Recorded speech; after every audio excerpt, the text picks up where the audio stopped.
Never in my wildest dreams did I think that at 55 I'd be sneaking through the quiet streets of Portland, Oregon at 1 a.m., my pulse racing like a drum in my chest, my hands gripping the wheel of my old Subaru like it was my only lifeline. Just 4 hours earlier, I'd driven past the gleaming tech campus where my husband of 30 years, Nathan Brooks, had been a senior developer for nearly 2 decades. The building was dark, the parking lot deserted, and a sign on the glass doors declared it closed for a company-wide system upgrade starting at 5 p.m. I blinked, certain I'd made a mistake. But there it was, the company's angular logo glowing faintly under the moonlight, taunting me. My fingers, unsteady, dialed Nathan's number. "Hey, sweetheart, how's the crunch going?" I asked, forcing my voice to stay light, the supportive spouse I'd always been. His reply was smooth, effortless, a lie polished to perfection. "Swamped here, Clara. The Singapore deal's got us burning the midnight oil. Don't wait up, okay? Love you." Then I heard it. A soft giggle, the clink of glasses, the low hum of a life I wasn't part of. My stomach twisted, but something sharper, something fierce, sparked awake inside me. I opened the family tracking app we'd installed after Nathan's bike accident 2 years ago, a precaution I'd insisted on. The green dot of his Tesla Model S pulsed in a posh neighborhood 45 minutes away, a part of Portland we'd never explored together, all sleek condos and boutique cafes. Each mile I drove felt like unraveling a thread of the life I'd woven so carefully. The neighborhood was pristine, with modern townhouses, their windows glowing warmly, and manicured trees lining the streets like sentinels. Nathan's Tesla sat in front of a chic grey townhouse with a minimalist garden and a porch swing that swayed gently in the breeze. A light flickered on the top floor, shadows dancing behind frosted glass. I parked a block away, my breath shallow, my mind racing to make sense of it. This wasn't a colleague's place, not a hotel for a quick fling. It was a home, complete with a mailbox labelled The Harper Family in elegant script and a doormat that read, "Welcome home." Then I saw her. She wasn't the young temptress I'd braced for, but a woman in her late 30s, with chestnut hair in a loose braid, wearing a green silk robe that mirrored the one Nathan had gifted me for my birthday, though mine was sapphire blue. She stood at the window, her expression calm, content, a look that cut deeper than any betrayal I'd imagined. My phone buzzed. A text from Nathan. "Wrapping up at the office, hun. Grab some sleep. Love you." The lie was so bold it almost made me laugh.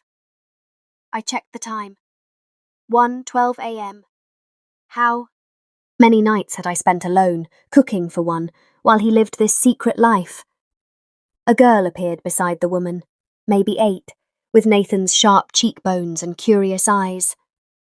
The woman ruffled her hair, and they vanished from the window, probably tucking into their cosy routine in their perfect world with my husband. My husband. The words felt foreign, like a language I no longer spoke. 30 years, 1 daughter, 2 grandkids, a life built on what? Deceptions, half-truths, a performance worthy of an Oscar. Pain hit me like a physical blow, sharp and real. I woke at 6 a.m., still in my car, my neck stiff, my eyes raw. The grey townhouse stood there. No dream, no mistake. Nathan's Tesla was gone. I drove home, the route automatic after years in the same city. Nathan was there, stepping through the door with a paper bag from my favourite bakery, holding cinnamon rolls, my weakness. "Morning, darling," he said, kissing my forehead with that easy warmth I'd loved for decades. "Got your favourite. Sorry about the late night. Those international deadlines are brutal." His act was flawless. If I hadn't seen the truth, I'd have believed every word. "How sweet," I said, my voice steady, surprising even myself. "Why don't you freshen up? I'll start the coffee." He hummed a tune, that same upbeat melody he always sang when he was pleased with himself, a sound I now realised marked his nights away. While the shower ran, I checked his messenger bag, a habit I'd never had. Work files, a laptop, pens with the company logo, and a second phone tucked in a hidden pocket. Its screen showed missed calls from home and a text. "Daddy, don't forget my dance recital Friday. Mummy says you swore you'd be there. Love, Lila." Another woman called Mommy, another child calling my Nathan Daddy. The pieces clicked together with brutal clarity. The urgent work trips, always 2 or 3 days, the late-night coding sessions, the charges on our card for places we never visited. I hadn't been naive. I'd been trusting, choosing to believe in the man I loved. Memories flooded back, each one now tainted. 7 years ago, a receipt for a necklace I never received. "For my assistant's retirement," Nathan had said. I'd nodded, trusting. Or when our daughter Zoe saw him at a park with a woman and a toddler. Probably a client's wife, I'd dismissed. The girl at the window last night was about 8. The math was merciless. Nathan emerged from the shower, smelling of the cedarwood cologne I bought him every Father's Day. "Sleep okay?" he asked, biting into a cinnamon roll. "Fine," I lied, the words easier than I expected. "You get any rest at the office?" "Caught a nap on the break room couch," he said, eyes on his phone. Greg was coding like a maniac next door. Greg had left the company a year ago. I remembered the farewell party where Nathan toasted his irreplaceable teammate. The hypocrisy churned my stomach. I waited 2 days before returning to the townhouse, this time at noon when Nathan was at his real office. I'd called to confirm.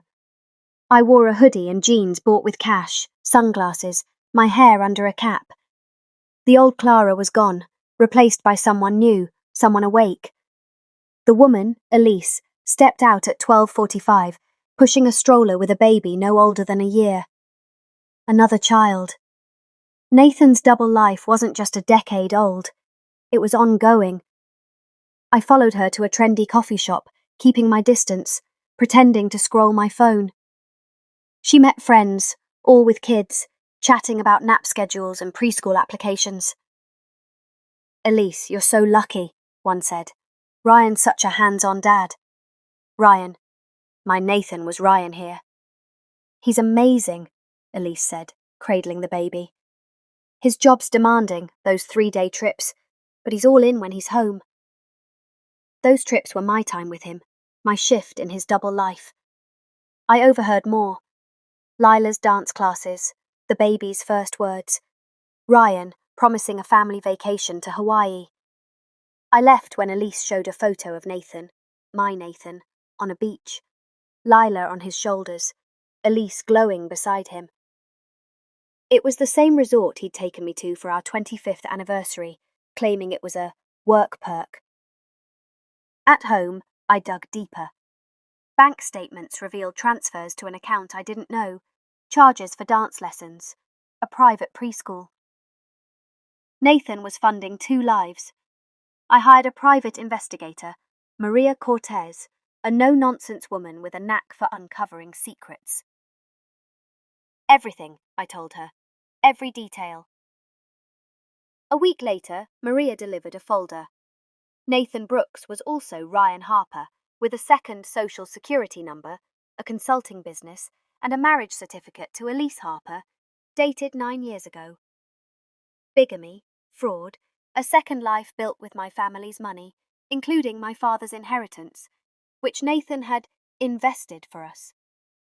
Elise believed Nathan was a widower, his first wife, me, dead in a biking accident a decade ago. I was a ghost in his other story. Maria found more. A condo in Seattle, a cabin in the Cascades, all under Ryan Harper's name, paid with cash siphoned from our accounts. Nathan's consulting firm had government contracts, secured with insider tips from his Brooks identity. It was a criminal empire disguised as a family man's life. I planned my revenge with precision. I called Zoe, now a lawyer, and showed her the evidence. Her rage mirrored mine. "We'll bury him legally," she vowed, drafting papers to freeze assets. My son-in-law, Liam, a tech journalist, prepped media contacts for the exposé. Nathan's brother, Owen, was my final ally. "I suspected something," he admitted. "The excuses, the trips. I'll get you into Mum's safe deposit box." There we found Nathan's real will, not the forged one he'd used to claim our parents' estate. It named me as trustee for Zoe and our grandkids. For weeks, I played the perfect wife, cooking Nathan's favorite meals, laughing at his jokes, all while Zoe built a legal fortress and Liam seeded online rumors about Ryan Harper. Maria uncovered a Swiss account with $4 million, my father's money, stolen for Nathan's escape plan. The showdown came at our 30th anniversary gala at the Rosewood, a lavish venue Nathan had booked. I wore a silver dress, bold and shimmering, my mother's emerald necklace a quiet rebellion.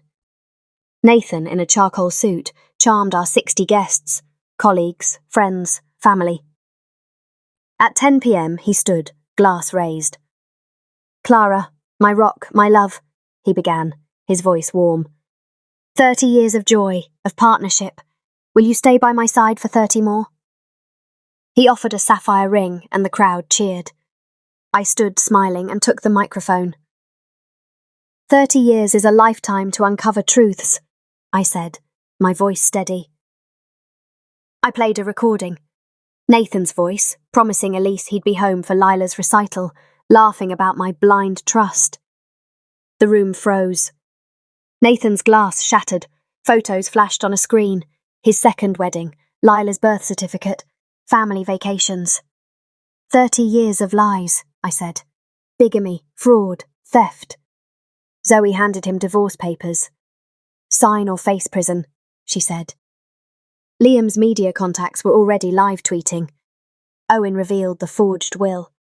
Nathan signed, broken, as guests whispered in shock. By morning, the story was everywhere. Tech execs' double life exposed. Nathan's company fired him, the IRS seized his assets, and Elise, devastated, learned the truth. I ensured she and her kids were protected financially. They were victims too. 2 years later, at 57, I'm free. My tech startup, born from my rediscovered coding passion, thrives. I'm learning pottery, salsa dancing, and French. A kind architect, David, shares my coffee dates. No pressure, just possibility. Nathan lives in a cheap apartment, a pariah, his empire dust. This is my story, not his. I'm Clara, reborn, painting my future with bold strokes. Hey, YouTube fam, did this story grip you? Drop your city in the comments and tell me what you think. Like, share, and subscribe for more epic tales. Hit that bell to never miss a story.